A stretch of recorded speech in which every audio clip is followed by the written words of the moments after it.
Hello and welcome to the Gooner Talk, back in with you guys for another show and for another episode of our Tactical Breakdown series.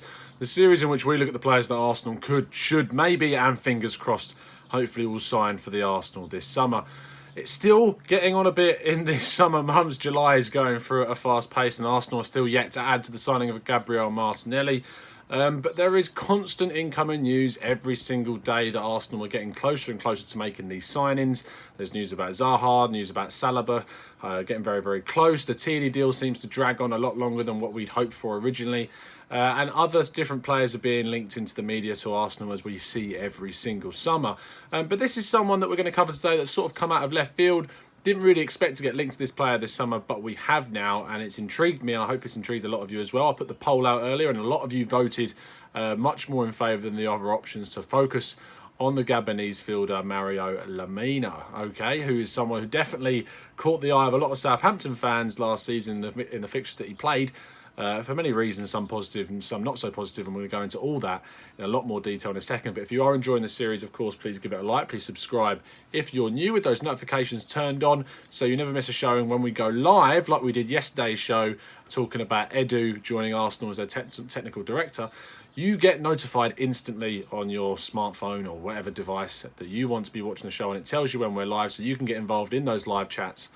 So you never miss an opportunity to get your thoughts across in those live shows. So please click that little bell and keep the comments coming. The comments over the weekend and over the last couple of days have been really, really positive. You seemingly were very thankful for the pre-recorded videos whilst I was away over the weekend. So I'm glad I put the effort into making those videos for you guys. But let's get straight into what we're going to talk about today, which is Mario Lemina of Southampton. Now, Lemina, obviously 25 years old, turning 26 in September. He's 6 foot tall as a midfielder, so a little bit of height into that midfield. When you've got the likes of Torreira and Guendouzi, you need a little bit more height for sure in what we're trying to do in our midfield, effectively. Then you look at the 23 games that he's played this season. 23 games isn't a massive amount. 23 games is obviously, as a Premier League player that wants to be joining Arsenal, you want them to play more, but there are reasons for that, including a long-term injury which kept Lemina out of the game for 13 fixtures in the Premier League because of an abdominal injury, so that makes more sense. Now, it's not an injury that you usually necessarily relate to it being injury prone, and I wouldn't suggest that Lemina is a very injury prone player.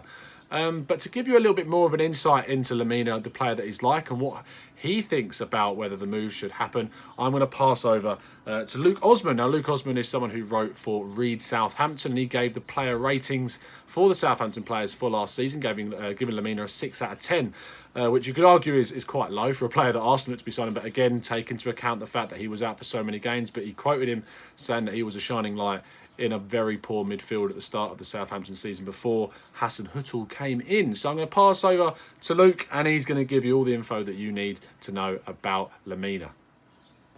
So Arsenal are believed to be in the race to sign Mario Lemina from Southampton, and it would be an interesting signing. I'm not sure how this one would pan out. Stylistically, he's a very pleasing player to watch. He dribbles well, he's got a good turn of pace, he's strong, he can win the ball back, and he's extremely skillful. That's the first thing you'll notice about Lemina. It's that he's capable of doing things that other players maybe aren't.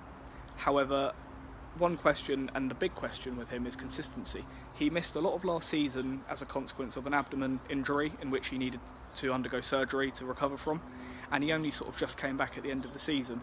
But prior to that, under Mark Hughes and Maurizio Pellegrino, albeit two poor managers, he was extremely inconsistent. For every game in which he looked like a world beater and every bit of an 18 million signing from Juventus, the following 5 showed you just why Juventus sold him. He's inconsistent, and sometimes it would appear as though his mentality lets him down. To say he's got a bad attitude would perhaps be unfair, but there have been times during his stint at Southampton when he's been walking around on the pitch looking disinterested, and because of that, it's like playing with 10 men. Lemina sometimes has to be carried. Now, at a fee of about 15 to 18 million that's been quoted, this would be a low-risk signing, and in all honesty, for the way in which Lemina can play, and at the age of just 25, it's a pretty decent deal. I personally think that in today's market, in which transfer fees are overly inflated, Southampton should be looking for at least 25 million, also considering that Juventus perhaps have a sell-on clause. So if Arsenal can pick up a bargain deal for Lemina, then fair enough, it's not a bad little signing. He would offer you something different. You know, Granit Xhaka and Matteo Guendouzi are more sort of sitting players, and Lucas Torreira is a bit more of a ball winner. But Lemina's quite a forward-thinking player. He likes to progress play, but only when only when it suits him. Perhaps at a change at a bigger club where he'd have more motivation to succeed, but I don't know. The evidence that we've seen so far of him in the Premier League is that he's capable, but he doesn't put his skill set to the best possible use, and that could be an issue for whoever he goes to. So that's Luke's thoughts on the player. You can find Luke on Twitter at Luke Osman RS, and I think that we can all agree from what Luke said there is that we still would be getting a hell of a bargain for a player that's been linked to Arsenal for around 15 to 18 million pounds. Luke rates him around 25 million, and I can only agree with what he says there. The issues are, of course, is that he is inconsistent. He is a player that, as Luke said, plays when he wants to play. He plays in a position where you really need a lot of emphasis and ethic, work ethic, and a lot more energy. We've lost the likes of Aaron Ramsey, someone who provides you with continuous engine power and running. So to go from that to then strengthen, or I say strengthen, but to try and paper over the cracks with a signing like Lemina, who isn't so consistent, isn't really that interested 90%, 90 is probably harsh, but for a lot of the time that he's on that pitch, he's not as into the game as what you may like him to be. Maybe that's down to the fact he needs a move. We talked to Jeremy Smith, of course, when we broke down Fekir, and he said that the disinterestedness of Fekir was down to the fact that he needed a move, and maybe the same. Maybe it is the same for Lemina. I mean, he's someone that's going to move. He's put out on Twitter recently, basically a compilation video.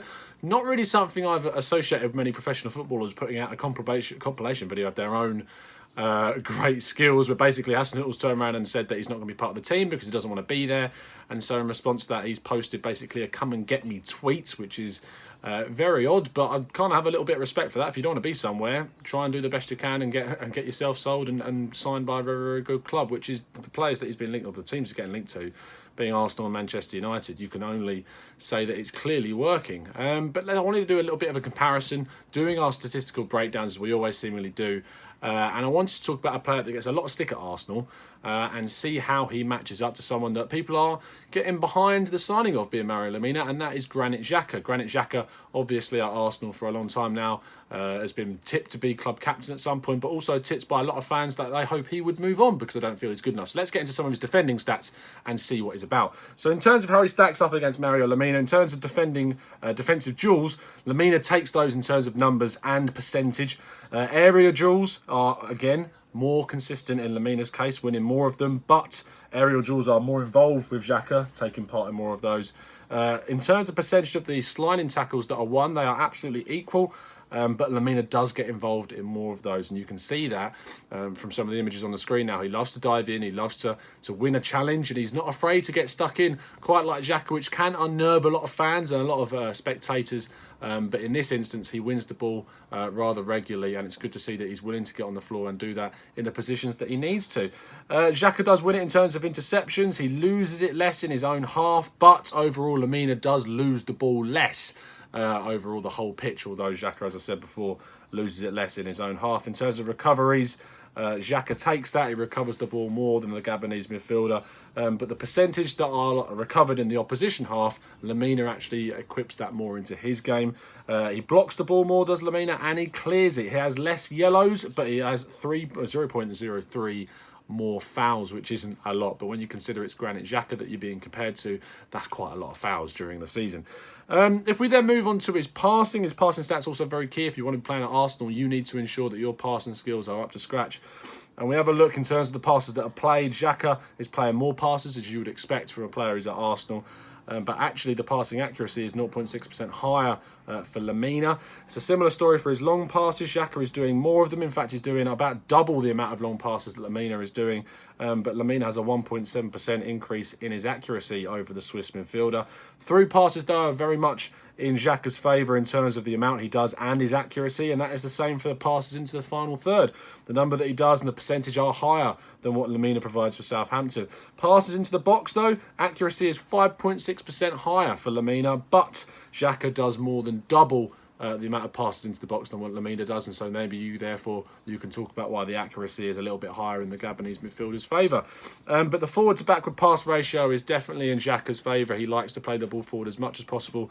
Lemina is a little bit more passive, although if you look at the amount of forward to backward passes he plays, he is still more of a positive player in terms of his passing.